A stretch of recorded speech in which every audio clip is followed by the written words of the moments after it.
पहिला AB form माझा होता, परंतु मला माहिती मागची पुनरावृत्ती पुन्हा झालेली आहे. परंतु जी पुनरावृत्ती झाली आहे, आदरणीय देवेंद्रजी असतील, त्यांची दखल घेतील.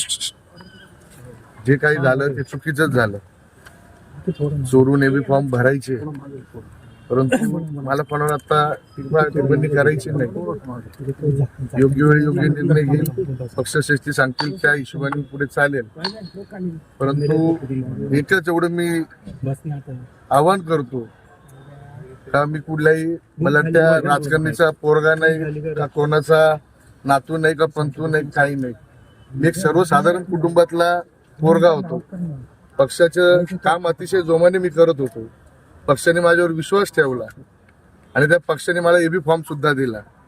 परंतु घातपात करायची सवय असते, तसा घात परत माझा झालेला आहे. योग्य वेळी योग्य मी दिशा सांगेल आणि येत्या काळात तुम्ही सगळा बघायला आहातच. पण माझे नागरिक, माझे माय माऊली सुज्ञ आहे. विधानसभेची पुनरावृत्ती केल्याशिवाय मी थांबणार नाही. एवढं तुम्हाला अधिकाऱ्यांनी काय सांगितलं नक्की, म्हणजे काय पहिले अर्ज आला की काय नक्की झालं, काय कोणाचा अर्ज, पण काय सांगितलं अधिकाऱ्यांनी? एबी फॉर्म माझा पहिला होता आणि जो नामनिर्देश फॉर्म होता तो त्यांचा पहिला होता. त्याच्यामुळे मी आज माझी फॉर्म हा बाद केलेला आहे. पुढचा निर्णय घेतो लवकर.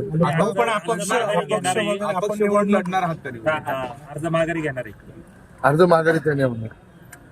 ही जी विधान सभेची पुनरावृत्ती करून त्याच जोमाने त्याच जोशाने या 29 मध्ये माझी माय जनता त्याच पद्धतीने त्यांना उत्तर देईल एवढंच सांगतो. बाकी काही नाही. पुन्हा मी तुम्हाला लवकर भेटतो. धन्यवाद.